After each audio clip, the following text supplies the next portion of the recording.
Hola, mi nombre es Julieta y hoy voy a explicarles cómo utilizar la ley de Kirchhoff de corriente y voltaje en un circuito. Muy bien, lo primero que tenemos que hacer es dividir el circuito en elementos. En este caso, en el elemento 1 va a constar de un capacitor, una resistencia y una fuente. El elemento 2 va a constar de una bobina y una resistencia. No pueden ser un mismo elemento porque si no se repetiría la resistencia y eso es lo que no debemos de hacer cuando tengamos que dividir nuestro circuito. Muy bien. El elemento 3 va a constar de una bobina, un capacitor y una resistencia. El elemento 4 solamente va a constar de una bobina que está acoplada con esta otra componente. El elemento 6 va a constar de una bobina acoplada con este elemento, una fuente, el elemento 5 de un capacitor y una resistencia.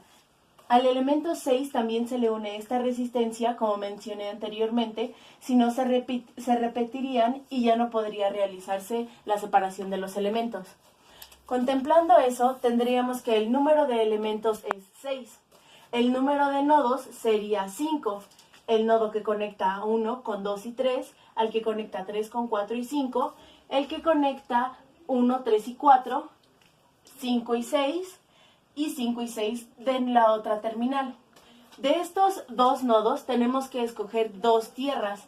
Normalmente utilizamos la que tenga más terminales conectadas en ella. Por ejemplo, en este componente esta es nuestra tierra y en este componente podría ser cualquiera de las dos. Para nuestra facilidad de análisis utilizamos esta. Muy bien. El número de nodos independientes, quitando nuestras tierras, sería 3. 1, 2 y 3. El número de mallas independientes serían 3 de igual manera. Esta y esta. Muy bien, ahora ya que analizamos cada parte del circuito, vamos a ver cómo aplicamos la ley de Kirchhoff de voltaje. Esta ley nos dice que va a ser la sumatoria desde K igual a 1 hasta nuestro número total de elementos, K, M, por la multiplicación del voltaje de cada uno de los elementos. Vamos a analizar la malla número 1. La malla número 1 tiene relación con el elemento 1.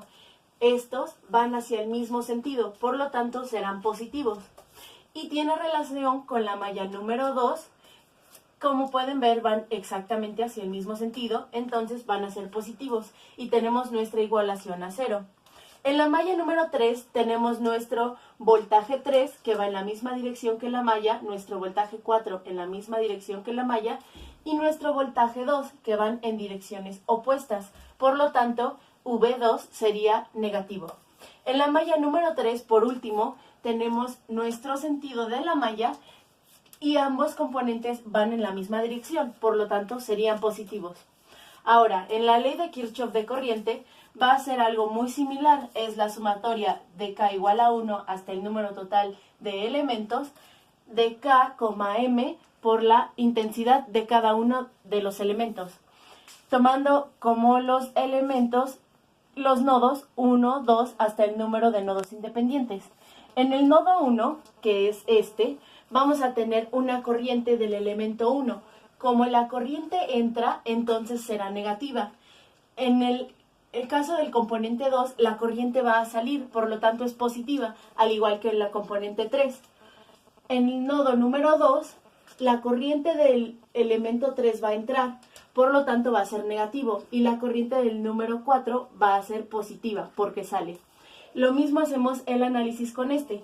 Cuando I5 entra, sería negativo, y cuando I6 sale, sería positivo. Todas estas van igualadas a 0. Muy bien. Por último, vamos a checar las ecuaciones por elementos generales. Esta nos dice que el voltaje de cada una de las componentes de nuestro circuito va a ser igual a la sumatoria de todos los voltajes de cada pequeño elemento del circuito. Por lo tanto, en el voltaje 1 nos vamos a nuestro elemento 1. Como lo mencioné anteriormente, tenía un capacitor, una resistencia y nuestra fuente. En el elemento 2 teníamos una resistencia y una bobina. En el elemento 3 vamos a tener una bobina, un capacitor y una resistencia. En el elemento 4, que consta de una resistencia, una bobina y una segunda bobina acoplada magnéticamente, vamos a mirar, gracias a las marcas de polaridad, el sentido que estas van a tener. El sentido es hacia abajo, por lo tanto va a salir por su marca de polaridad. Esto la hace negativa y vamos a sumarle la bobina que está acoplada en este lado. En el voltaje número 5 vamos a tener, en este elemento vamos a tener un capacitor y una resistencia. En el número 6, que es todo este, vamos a tener una resistencia, una bobina propia y una bobina acoplada magnéticamente. Y hasta ahí es el final de nuestro análisis del circuito. Gracias.